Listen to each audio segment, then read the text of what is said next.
సుమన్ టీవీలో మీ personal and business promotions కోసం కింది నెంబర్కి కాంటాక్ట్ చేయండి. నాకు బాలేదు, నొప్పి వస్తుంది.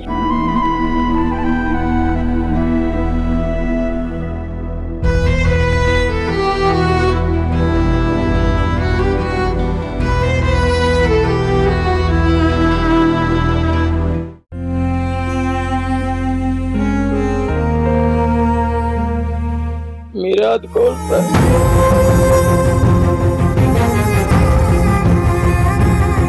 మీ అబ్బాయి తేజస్ ఇలా పడిపోయాడు అనుభూతికి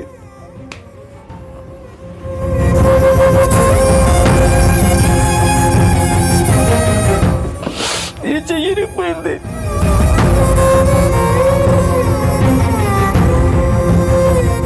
ఈ రోజంటే నేను ఏదోలా కష్టపడి నేను పోయించుకుంటాడు. రేపు నేనేమో అయిపోతే ఆడు ఎలా బతిస్తాడు sir? Hi views, welcome to Suman TV. నేను మీ తారక్. ఈరోజు నేను మీకు ఒక పిల్లవాడిని పరిచయం చేయబోతున్నాను. నేను ఎన్నో స్టోరీలు చేశాను, ఎన్నో కథలు విన్నాను, కానీ వీడి కథ వినేసరికి నాకు గుండె తరుక్కుపోయింది. వీడు 4 ఏళ్ల వయసులో 2 అంతస్తుల మేడ మీద నుంచి కిందికి జారి పడడం వల్ల వీడి తల పగిలి వీడు పక్షవాతానికి గురి అయ్యాడు, మంచానికే గురి అయ్యాడు. వాడు వయసు పిల్లలందరూ కూడా ఆడుతూ పాడుతూ చక్కగా స్కూల్కి వెళ్తూ చదువుకున్న వయసులో వీడైతే మంచానికి పరిమితం అయ్యాడు. ఒక్కసారి వాడిని మీకు పరిచయం చేస్తాను, నాతో పాటు మీరు కూడా వచ్చేసాడు. తేజేష్, తేజేష్, తేజేష్ చూడు, అన్నీ వచ్చాను. ఎలా ఉంది ఇప్పుడు? ఎలా ఉంది ఇప్పుడు?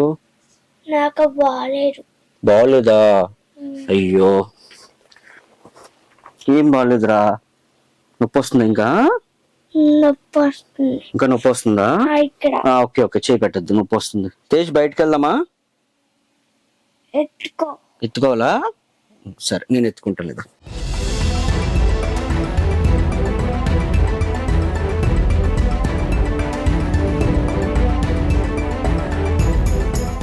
చూసారు కదండి వీడి పరిస్థితి. 4 ఏళ్ల వయసులో 2 అంతస్తుల మేడ మీద నుంచి కాలుజారి పడడం వల్ల ఈ తలదైతే ఇక్కడ చాలా దారుణంగా దెబ్బ తగిలింది. ఇక్కడ సగం స్కల్ అయితే లేదు. చూసారు కదా, 2 సర్జరీలు జరిగినాయి. 2 సర్జరీలు కూడా ఫెయిల్ అయినాయి అబ్బాయికి. దీనివల్ల కాళ్ళు చేతులు అయితే వీడికి రావు. తర్వాత వీడు ఎందుకు చూస్తున్నాడో, ఎందుకు నవ్వుతున్నాడో కూడా ఎవరికి అర్థం కాలేని పరిస్థితి. ఒక్కసారి వీళ్ళ ఫాదర్తో ఒకసారి మాట్లాడదాం మనం. అవ్వండి, ఆయన అయితే ఇప్పుడే వచ్చారు. ఎలా ఉంది రమేష్? లేక నా ఊరుకు.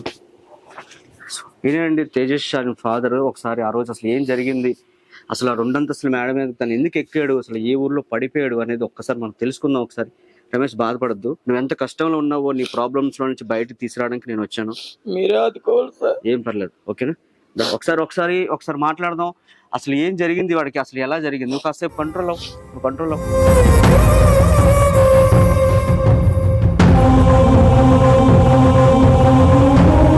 రమేష్, బాధపడద్దు. నీ ప్రాబ్లం నేను సాల్వ్ చేయడానికి నేను వచ్చాను. వీడికి ఒక మంచి ఒక సొల్యూషన్ చూపించడానికి నేను అయితే వచ్చాను ఇక్కడికి. నువ్వు అసలు అలా ఏడుస్తుంటే అసలు ఆ రోజు ఏం జరిగింది కూడా మేము ఎవరికి చెప్పలేము. ఓకే, నువ్వు అసలు ఏడు పాపి. ఫస్ట్ అసలు వీడికి ఆ రోజు ఏం జరిగింది ఏంటి ఒక్కసారి చెప్పు. అసలు ఏ రోజు వీడు పడిపోయాడు, ఎందుకు, ఏ ఊరు వెళ్ళారు మీరు? మేము రాంపూర్లో ఉండేవాళ్ళం సార్, రెంట్కి. గొల్లపేటలో ఉండేవాళ్ళమి. నేను ఆటో వేస్తాను సార్. అయితే పిల్లలిద్దరు ఉన్నారు. చిన్న బేరం తగిలిందని చెప్పేసి పిల్లలిద్దరిని ఇంట్లో పెట్టాను సార్. అయితే వాళ్ళ ఇంట్లోనే ఆవిడ అంగన్వాడీ టీచర్ సార్, 2nd ఫ్లోర్లో ఉండేవాళ్ళమి. ఆవిడ అన్నది, బాబు వెంటనే మమ్మల్ని దించి వచ్చేది, కానీ పిల్లలు మా ఇంట్లో ఉంటారు, మా పిల్లలు ఉన్నారు, చూసుకుంటారు అని చెప్పేసి సార్ చెప్తే వాళ్ళ ఇంట్లో వదిలేసి నేను వెళ్ళాను సార్. పెందుర్తి ఎంఆర్ఓ ఆఫీస్ దగ్గర సార్. వెళ్ళి వచ్చేటప్పటికి వాళ్ళ అమ్మని ఇంట్లోకి వెళ్ళి పొమ్మన్నారట పడుకోండి అంటే. వీళ్ళు పడుకోవడం మానేసి మళ్ళీ వాళ్ళ అబ్బాయి పిలిచాడు సార్. పరిగెట్టి వచ్చి మేడిపించి జారిపోయి పడిపోయాడు సార్. నాకు ఫోన్ వచ్చింది, ఆ కేంద్రం ఉన్న వాళ్ళు చెప్పారు సార్, మీ అబ్బాయి తేజస్ ఇలా పడిపోయాడు అనుభూతికి. నాకు కాలు చేయలేదు, ఆటోను వదిలేసాను. ఏమైంది కూడా తెలుసు. మీరు చూస్తే బ్లడ్ ఈ చెయ్యి ఇరిగిపోయింది, యువతల నుంచి దుమ్ము యువతలకు వచ్చేసింది, చేతిలో రూపాయి లేదు. ఆ పక్కన కిరాణా కొట్టు ఆ ఆయన ఉన్నాడు, నా ఆటో మీద ఎత్తుకొని మొత్తం నలుగురిని కలిపి గోపాలపట్నం హాస్పిటల్ తీసుకెళ్ళాను సార్. బాబు కష్టం, పెద్ద హాస్పిటల్ తీసుకెళ్ళిపోతున్నారు. అంబులెన్స్ ఫోన్ చేస్తే అంబులెన్స్కి వెళ్ళలేదు. అలా పినాకిల్ హాస్పిటల్ తీసుకెళ్ళిపోయారు సార్. పినాకిల్లో తీసుకెళ్ళిపోతే స్టార్టింగ్ 2 లక్షలు కట్టారన్నారు. ఏం చేయాలో తెలియట్లేదు. మొత్తానికి డబ్బులు ఏర్పాటు అయ్యి ఎమ్మెల్యే అధిప్రాజ్ వచ్చి మీకు సాయం చేస్తాం అది ఇది అని చెప్పారు, కానీ పట్టించుకోలేదు సార్. మొత్తానికి నువ్వు అసలు ముందు ఏడు పాప, ఫస్ట్ నువ్వు ఏడుపు కంట్రోల్ చేసుకొని నువ్వు ముందు ఏడు పాప చెప్తా. అసలు ఆ రోజు హాస్పిటల్ జాయిన్ చేసిన తర్వాత ఏం జరిగింది? హాస్పిటల్లో జాయిన్ చేసిన తర్వాత 1 గంటన్నర చేశారు సార్. అయితే ఆరోగ్యశ్రీ లేదు సార్ అక్కడ. ఆల్రెడీ ఎంబీ వెళ్ళాం, వెళ్తే అక్కడ ఆరోగ్యశ్రీ అవుతుంది అన్నారు, కానీ బాబు కండిషన్ చూసి చేయలేం, చచ్చిపోతాడు కదిపితే అన్నారు. ఆ పక్కనే Q1 తీసుకెళ్ళాను సార్, అక్కడ అదే చెప్పారు. తర్వాత కాంప్లెక్స్ దగ్గర 7 హిల్స్ ఏదో ఉంది, అక్కడ చెప్పారు బాబు పరిస్థితి అసలు కండిషన్ బాగాలేదు, కదిపితే మాత్రం చచ్చిపోతుంది అన్నారు. కేజ్కి తను తీసుకుపోదాం అనుకున్నాం, ఏదైతే అవుతుందని.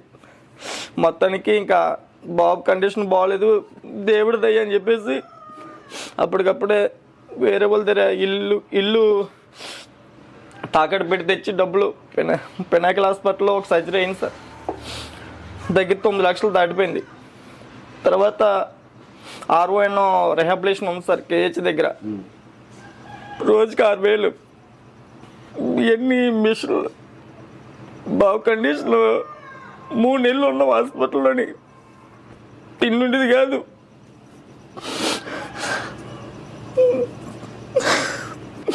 నేను ఏ పాపం చేశానో తెలీదు. చిన్నప్పుడే నాకు ఈ కష్టం లేట అని చెప్పేసి ఎంతో ముడిసిపోయేవాడిని. ఈయన చూసి చాలామంది కుర్రోడు చక్కగా ఉన్నాడని అనేవారు, ఏమేదో తెలీదు. 3 నెలలు కట్టి 5 లక్షలు అయింది సార్ అక్కడ. తర్వాత మెస్ పెట్టాలమ్మా, అది దుమ్ము ఫ్రిడ్జ్లో పెట్టారు సార్.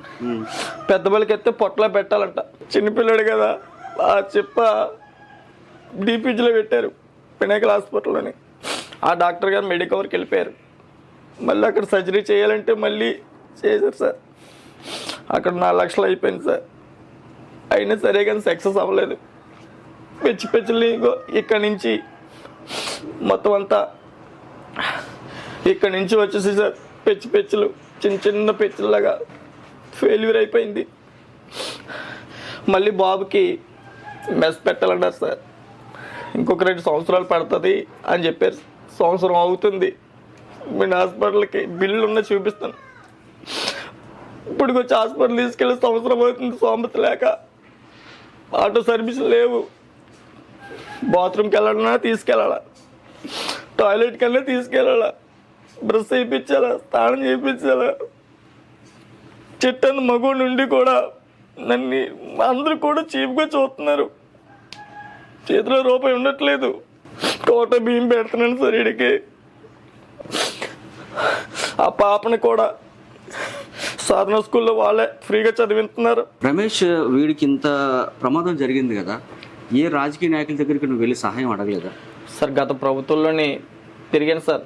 ఆల్రెడీ ఎమ్మెల్యే గారే, గత ప్రభుత్వం ఎమ్మెల్యే గారే, పెందుర్తి ఎమ్మెల్యే గారే వచ్చారు సార్. హాస్పిటల్కి వచ్చి నువ్వేం టెన్షన్ పడాల్సిన అవసరం లేదమ్మా రమేష్, నేను ఉన్నాను, మీ అబ్బాయికి సీఎం రిలీఫ్ ఫండ్ 3 నెలలు తెప్పించేస్తాను, మీరు ఏదో ఖర్చు పెట్టండి, తర్వాత 3 లక్షలు ఇస్తాను, ఇంటికి వెళ్ళిన పంపిస్తాను, తర్వాత మీకు ఇల్లు రాస్తాను అని చెప్పారు సార్.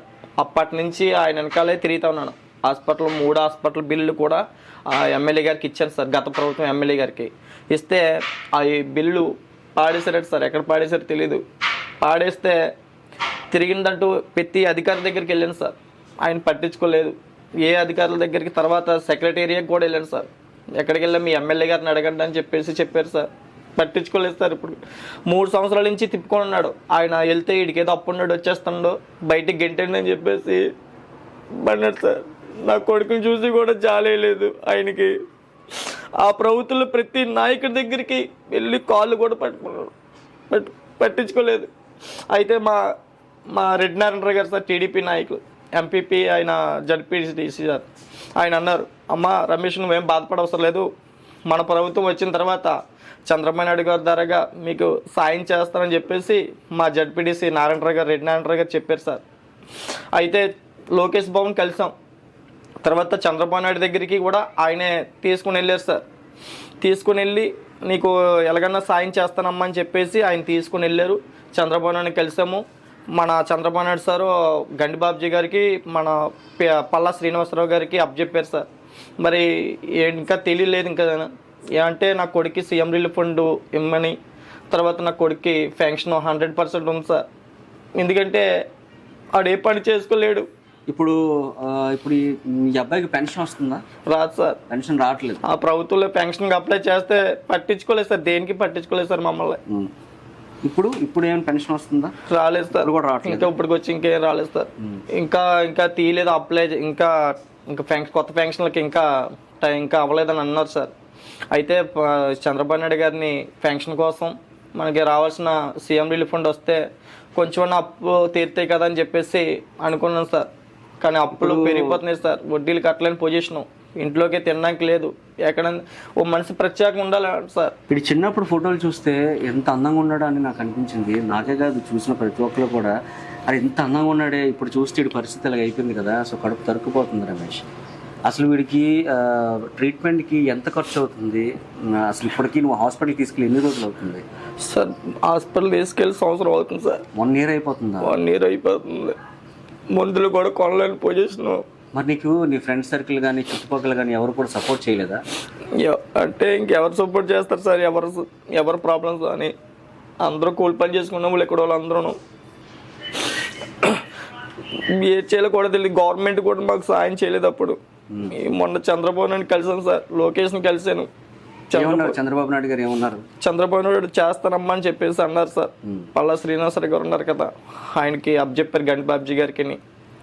వాళ్ళు చేస్తామమ్మా అని చెప్పేసి భరోసా ఇచ్చారు. ఓకే, మరి ఏమో తెలియదు సార్. నా కొడుకు కూడా పెన్షన్ రావాలి సార్.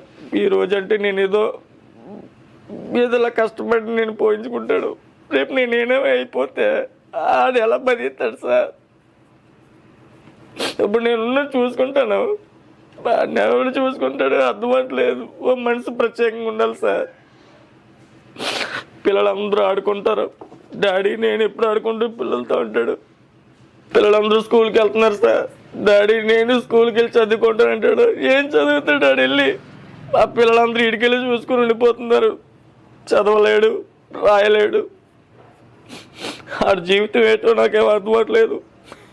నేను కూలి పని చేసో ఏదో అడుక్కోవడం చేసి పోయించుకుంటాను. ఇప్పుడు రేపు ఆడ పరిస్థితి ఏంటో నాకేం అర్థమవట్లేదు సార్. నేను చాలా ఊహించుకున్నాను నా జీవితం. ఎవరు సాయం చేయలేదు. పోయిన ప్రభుత్వం కనీసం ఎమ్మెల్యే చుట్టూ తిరిగాను, వీడికి అప్పున్నాడు వచ్చేస్తాను బయటికి గంటండి అన్నాడు ఆయన. ఏడిసి నేను అప్పుడు చచ్చిపోవాలనిపించింది. ఇప్పుడన్నా ఈ ప్రభుత్వం ఏం చేస్తారో తెలియదు, చేస్తారని నమ్మకం ఉంది సార్ నాకు. 100% చంద్రబాబు నాయుడు చెప్పారు చేస్తారని ఉంది సార్. కానీ ఇది కేరళ ట్రీట్మెంట్ చేయించాలన్నారు సార్. దీనికా? ఈ చేతికి కాలుకి సార్. ఓకే, తర్వాత వస్తుందా? ఓ సరే సరే, ఇలా పెట్టుకున్నానా? తర్వాత మెస్ పెట్టాలన్నారు సార్. మెస్ పెట్టడానికి 4-5 లక్షలు అవుతుంది అన్నారు సార్. ఈ ట్రీట్మెంట్కి ఇక్కడ సబ్బవరం దగ్గర కోడూరు ఉంది సార్, అక్కడ చేస్తారట సార్. అదొక 4 లక్షలు ఎంత అవుతుందని చెప్పారు. కానీ ఏం చేస్తాను సార్, ఇప్పుడు ఇప్పటికే 16 లక్షలు అయిపోయింది. 16 లక్షలు అయింది? 16 లక్షలు అయిపోయింది సార్. 3 hospital sir. కళ్ళుకి ఎల్వి ప్రసాద్ హాస్పిటల్ చూపించాను సార్. చూపిస్తే కళ్ళు బాగానే ఉన్నాయి, ఏమో దానికి సంబంధించిన నరాలు ఉంటాయి, డ్యామేజ్ అయిపోయి చూపు ఇంకా జీవితాంతం చూపు రాదని చెప్పేసి సదరన్ సర్టిఫికేట్ కూడా ఇచ్చారు సార్. నా కొడుకు పెన్షన్ వస్తుందని అది తెలుసుకుంటే పెన్షన్ అన్నా భయమే. అంటే అవుకా నా ఊహించుకోలేకపోతున్నాను సార్. నా కొడుకు చిన్నప్పుడు ఫోటోలే నాకు గుర్తు వస్తున్నాయి గుండెల్లోని. ఫోటోలు చూడకపోయినా చూడకపోయినా ఇది ఊహించుకోలేకపోతున్నాను సార్. నేను ఒంటరిగా ఉంటాను ఇంట్లోని. రమేష్, ఇప్పుడు నువ్వు ఇంట్లోనే ఉండి ఈ అబ్బాయిని చూసుకుంటున్నావా? నేను ఇంట్లో ఉండి చూసుకుంటాను సార్. మరి ఇంట్లో మరి మీ అందరికి పోషకాహారం ఎలాగా? మా ఆవిడకి వచ్చి తెస్తుంది సార్. దేనికి సరిపోవట్లేదు. చీటీలు కట్టాలా, చీటీలు అవ్వబోదికి ఫస్ట్ తారీఖు ఒక చీటీకి 5,000 కట్టాలి సార్. 6 లెవెల్లోని ఒక చీటీకి 15వ తారీఖు వస్తే 6,000 కట్టాలా. ఈ డబ్బులన్నీ కూడా ఈ ట్రీట్మెంట్కి వాడేశారా? మొత్తం అన్ని సార్. అప్పులన్నీ చేస్తాం ఈ ట్రీట్మెంట్కే. వాళ్ళు అన్నీ లేదు, వీళ్ళు లేదు. ఆ టైంలో అందరూ ఇచ్చారు బాబు కోసం. ఆ చూసి బాధపడే వాళ్ళు ప్రతి ఒక్కరు.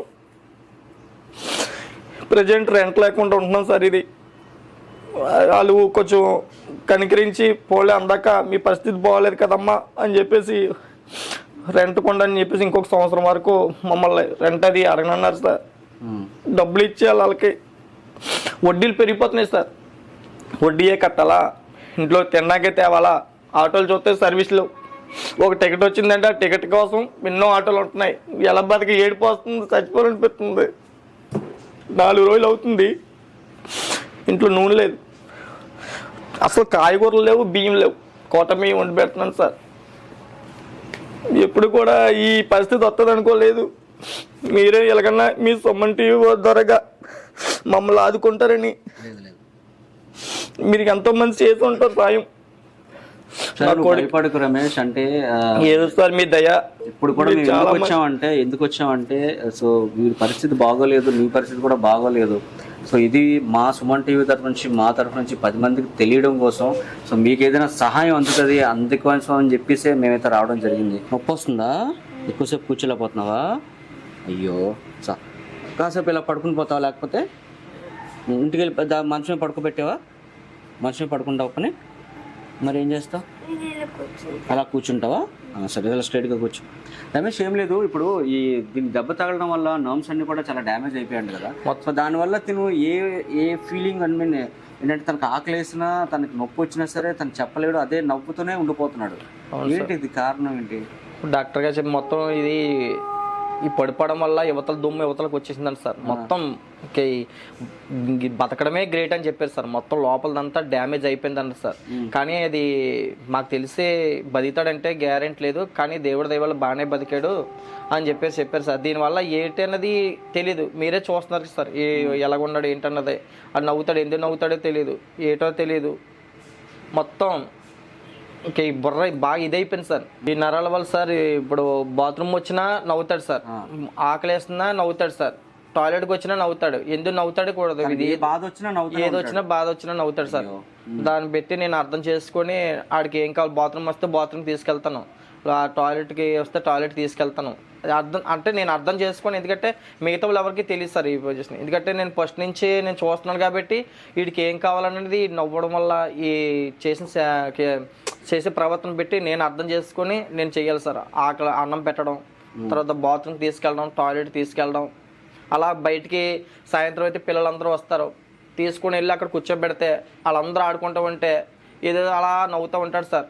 అంటే అప్పుడు అనిపిస్తుంది ఆ పిచ్చోడో తెలియదు, ఏటో తెలీదు, ఆ నరాల వల్ల మొత్తం డ్యామేజ్ అయిపోవడం వల్ల ఇలాగ అయిపోయాడు అని చెప్పేసి నాకు తట్టుకోలేకపోతున్నాను సార్. పిల్లలందరూ ఆడుకుంటా ఉంటే నా కొడుకు ఎప్పుడు ఆడుకుంటాడా, పిల్లలందరూ కూర్చోలేడు సార్, బ్యాక్ పెయిన్ సార్. తర్వాత ఫైల్స్ వచ్చేసి సార్, ఎంత వచ్చేసి సార్, అది వేడి వల్ల. తర్వాత పిడిసి వస్తుంది సార్. ఆ పిడిసి వచ్చినప్పుడు ఏ టైంకి వస్తుందో తెలీదు, పడిపోతాడు సార్. ఆల్రెడీ మీకు చూపించాను వీడియో కూడా. అది ఇంకా ఎటు పడిపోతాడో తెలియదు సార్. పడిపోతాడు, ఏ క్షణాన్ని వస్తుందో తెలియదు. 24 గంటలు తనని అలా కాపాడుకుంటూ ఉండాలి సార్. లేదంటే మాత్రం ఇంకా ప్రమాదం వేస్తారు. అది కానీ దేవుడు అనకూడదు కానీ సార్, తీసుకెళ్ళిపోతే ఒకసారి తీసుకెళ్ళిపోయినా పర్వాలేదు, కానీ నాకు నరకం చూపిస్తున్నాడు సార్ దేవుడు. ఆటోకి వెళ్ళమంటావా? తీసుకెళ్ళిపోయినా బాగుంది, నాకు జీవితాంతం ఈ నరకమే. ఈ బాధపడితే చూడలేను, ఆ బాధ నేను తట్టుకోలేకపోతున్నాడు. ఏటన్నది ఈ ప్రవర్తన ఏంటన్నది నాకు అర్థం అవ్వట్లేదు. అంటే నాకు దేవుడు బంధాలు వేసినట్టే, ఆడికి బంధాలు వేసినట్టే. ఈ జీవితం ఎందుకు అనిపిస్తుంది సార్? మీరే ఎలాగన్నా మాకు సాయం చేయాలి సార్. నా కొడుకుని చూసి మీరే ఎలాగన్నా నా కొడుకుని చూసారు కదా సార్, మీరే సాయం చేయాలి సార్. రమేష్ ఏంటి ఇప్పుడు ఇందాక నుంచి చూస్తున్న ఈ చేతికి సపోర్టర్ వేశారు కదా, ఇది ఏంటిది? ఇది ఏం జరిగింది కూడా తెలియదు సార్. ఇది చెయ్యి ఇరిగిపోయిందో తెలియదు. ఇది చెయ్యి ఇరిగిపోయిందా? అయితే ఇది మొత్తం అప్పుడు డ్యామేజ్ అయింది. ఇది కూడా ఇవి నరం సార్, ఇక్కడ నరం డ్యామేజ్ అయిపోయింది సార్. ఓకే. దానివల్ల ఇది లెవెల్ వస్తుందని చెప్పేసి ఇది డాక్టర్ గారు చెప్తే పెట్టాం సార్. పెట్టినా సరే కానీ ఇది పని చేయట్లేదు సార్. ఇది డ్యామేజ్ సార్. ఇది నరాలు ఇక్కడ నుంచి ఇక్కడ వరకు నరాలు అసలు పని చేయవు సార్. ఓకే. టైట్గా ఇలా టైట్గా ఉండిపోతాయి సార్. చూపిస్తాను సార్, ఒకసారి మీకు చూపిస్తాను. ఇగో సార్. ఓ ఇగో సార్. ఇలాగ ఉండిపోద్దా? ఇలాగ ఉండిపోద్ది సార్. అసలు నిలబడదు సార్. తనకు అసలు సపోర్ట్ లేదు. అయ్యో, అసలు సపోర్ట్ ఉండట్లేదు. ఉండదు సార్, అసలు సపోర్ట్ ఉండట్లేదు లేదు సార్ అసలు. ఇగో సార్, మీరు చూడండి సార్, మీరే చూస్తున్నారు కదా. ఇగో సార్, ఇక్కడ నుంచి ఇది ఇక్కడ నుంచి ఇది అంతా సార్. అసలు ఏమన్నారు డాక్టర్? ఇది చూసి ఏమన్నారు? డాక్టర్ గారు అయితే మీరు ఫిజియోథెరపీ చేసినా సరే కానీ మేము చేయడం అంటే చేస్తాం కానీ మేము చెప్పలేమని చెప్పేసి చెప్పారు సార్. ఇది ఇక్కడ రిహాబిలేషన్ ఉంది కదా సార్ మన కేజీహెచ్ దగ్గర, అక్కడ చేయించాం సార్. వాళ్ళు ఏంటంటే మేము చేయడం చేస్తాం కానీ అది మేమేం చెప్పలేము అని చెప్పేసి చెప్పారు సార్. కాకపోతే ఇది కేరళ ట్రీట్మెంట్ చేయించాలంటున్నారు సార్. నా దగ్గర స్తోమత లేదు సార్ చేయించడానికి. ఇప్పటికే చాలా అప్పులు చేస్తాను. ఇంకా నా దగ్గర తినడానికే ఇబ్బంది పడుతున్నాను, మందులు కూడా కొనలేకపోతున్నాను. సంవత్సరం అయింది సార్ హాస్పిటల్ తీసుకెళ్ళి. ఇప్పటికి వచ్చి నేను చూపించాలి. అలా వదిలేస్తే పెద్దదవుతుంది తప్ప తగ్గదు కదా. ఏం చేస్తాం సార్, భగవంతుడి దయ, మీరు దయ. ఇంకా నేను చేయించలేను సార్. మీరే ఏదైనా సాయం చేస్తే ఇంకా నేను ఎక్కడైనా ఇస్తారు సార్ అప్పులు. అవి వడ్డీలు కట్టలేకపోతున్నాం. వడ్డీలు పెరిగిపోయి ఒకసారి 3 సంవత్సరాలు అవుతుంది. మీరే ఊహించుకోండి సార్, 15 లక్షలకి వడ్డీ ఎంత అవుతుంది అన్నది. నేను ఇంకా కట్టలేకపోతున్నాను సార్. రమేష్, ఇలా వదిలేస్తే ఈ ప్రాబ్లం పెద్దదవుతుంది తప్ప అది తగ్గదు కదా రమేష్. ఏం చేస్తాం సార్, ఇంకా మరి నేను చేయడానికి ఏమీ లేదు. ఇంకా తల్లిదండ్రులు ఏదో తాగేసి చచ్చిపోవడం తప్ప ఇంకా వేరే మార్గం లేదు. చాలామంది వస్తున్నారు, వచ్చి వీడియోస్ తీసుకుంటున్నారు, ఫొటోస్ తీసుకుంటున్నారు. తీసుకొని వాళ్ళు డబ్బులు సంపాదించుకుంటున్నారు సార్. ఫేస్బుక్లోని, ఇన్స్టాగ్రామ్లోని ఇవన్నీ పెట్టుకొని వాళ్ళు డబ్బులు సంపాదించుకుంటున్నారు తప్ప అన్ని చూసి ఎవరు కూడా బాధపడి సాయం చేద్దామని నాదిరి ఎవరు లేరు సార్. ఎవరు సంతోషం కొద్ది వాళ్ళు వీడియోలు తీసుకొని వెళ్ళిపోయి వాళ్ళు డబ్బులు సంపాదించుకున్నారు తప్ప మాకు ఎటువంటి సాయం అందలేదు సార్. మీ సుమన్ టీవీ ద్వారాగా మాకు గవర్నమెంట్ ఏమన్నా సాయం అందిస్తారని కోరుకుంటున్నాం సార్. ఇంకా లేదంటే ఇంకా మేము తల్లిదండ్రులకు చచ్చిపోవడం తప్ప వేరే మార్గం ఏం లేదు సార్. మీరు మీ సుమన్ టీవీ వారు మాకు న్యాయం చేయాలి సార్. మీ సుమన్ టీవీ అమ్మతో సమానం సార్. మీ గురించి మాకు తెలిసింది సార్. మీరే ఎలాగైనా సరే ప్రభుత్వానికి తెలియపరుస్తారని కోరుకుంటున్నాను సార్. నా కొడుకు ఫెన్షను సీఎం రిలీఫ్ ఫండ్ తెప్పిస్తారని నేను వేడుకుంటున్నాను సార్. మీ సుమన్ టీవీ అంటే మాకు చాలా నమ్మకం సార్. ఎందుకంటే మీరు చాలామందికి సాయం చేశారు సార్. నేను చూశాను సార్ యూట్యూబ్లో. అదిని మీరు ఎలాగైనా మాకు సాయం చేస్తారని కోరుకుంటున్నాను సార్. ఖచ్చితంగా రమేష్, కన్ఫామ్గా. ఎందుకంటే వీడి పరిస్థితి, నీ పరిస్థితి చూసి నాకే కాదు ప్రతి ఒక్క మా సుమన్ టీవీ ప్రేక్షకులందరికీ కూడా గుండె కరగాల్సిందే. సో ఖచ్చితంగా సో నాన్న సరిగుండు. ఖచ్చితంగా రమేష్, కన్ఫామ్గా నేనైతే చేసి పెడతాం మేము కూడా. ఎందుకంటే మా తరఫున, మా సుమన్ టీవీ తరఫు నుంచి కూడా సో ప్రతి ఒక్కరు కూడా నీ కథ, వీడి కథ వింటే సో ఎవరికైనా సరే గుండె కరగాల్సిందే. సో ఖచ్చితంగా, సో కన్ఫామ్గా నేనైతే నీకు మాట ఇస్తున్నాను. సో ఈ వీడియో ప్రతి ఒక్కరి దగ్గరికి రీచ్ అయ్యేలాగా మేమైతే చేస్తాం. మీరు ఎలాగైనా సాయం చేయాలి సార్. సో కన్ఫామ్ రమేష్, ఖచ్చితంగా. ఎందుకంటే నీ కథ, వీడి కథ వింటే అసలు గుండె కరగాల్సిందే ఎవరికైనా సరే. సుమన్ టీవీ ప్రేక్షకులు ఎవరు చూసినా సరే ప్రతి ఒక్కరు కూడా వాళ్ళ గుండె అయితే కరగాల్సిందే. సో కన్ఫామ్గా నీకు ఏదైతే నువ్వు కోరుకుంటున్నావో సో ఈ వీడియో ఖచ్చితంగా మన సీఎం గారు, డిప్యూటీ సీఎం వరకు వెళ్ళేలాగా మేమైతే చూసుకుంటాం. వీడికి సహాయం అందడానికి మేమైతే చేస్తాం. ఖచ్చితంగా నీకైతే మాటిస్తున్నాం. ఇలాగ మీరే చేయాలి సార్. ఇంకా చాలామంది వచ్చి చూసుకున్నారు కానీ ఎవరు సాయం చేయలేదు సార్. మీరు వచ్చారంటే మాకు ఫుల్ 100% నమ్మకం సార్. మీరే ఎలాగైనా మాకు సాయం చేయాలి సార్. మీతో సుమన్ టీవీ వాళ్ళకి, నీ సుమన్ టీవీ వాళ్ళకి టెన్షన్ పడకు. ఓకే, వీళ్ళు బాగా చూసుకో. ఓకే, మాకు మీరే న్యాయం చేయాలి సార్. లేదంటే మేము తల్లి గురించి చచ్చిపోవాలి తప్ప ఇంకేం మార్గం లేదు సార్. నేను రూపాయి కూడా తెచ్చే పొజిషన్లో లేను సార్. నేను అడుక్కోను, పోయించుకోలేదు. బాధపడద్దు. ఖచ్చితంగా మీరే ఎలాగైనా సాయం చేయాలి సార్. ఖచ్చితంగా భగవంతుడు అనేవారు ఉన్నారు కాబట్టి సో మమ్మల్ని మీ దగ్గర వరకు కూడా తీసుకొచ్చారంటే ఖచ్చితంగా నీకైతే న్యాయం జరుగుతుంది. మేమే మిమ్మల్ని కలుద్దాం అనుకున్నాం సార్. మీరు దేవుళ్ళగా మా కోసం వచ్చారు సార్. లేదు, మీరు న్యాయం చేస్తారని అనుకుంటున్నాడు సార్. 2020 ఆగస్టు 12 తారీఖున చూపించాడు సార్. 2022 ఆగస్టు 12. ఇదే లాస్ట్. అసలు హాస్పిటల్కి వెళ్ళలేదు. లేదు సార్, ఆటో సర్వీస్ లేదు. ఇవ్వండి, 12 ఆగస్ట్ 2022 ఇదే లాస్ట్ అంట హాస్పిటల్కి విజిట్ చేయడం. సో హాస్పిటల్కి వెళ్ళి దాదాపు 2 సంవత్సరాలు అయిపోతుంది. 2 సంవత్సరాలు అయిపోతుంది సార్. చూపించలేని position sir. Report sir, hospital sir. ఇవన్నీ ఏంటిది? హెడ్కి సంబంధించింది సార్. ఓ మనిషి ప్రత్యేకంగా ఉండాలి సార్, పట్టుకోవడానికి కూడా. నిల్చోలేకపోతున్నాడు. నిల్చోలేడు సార్.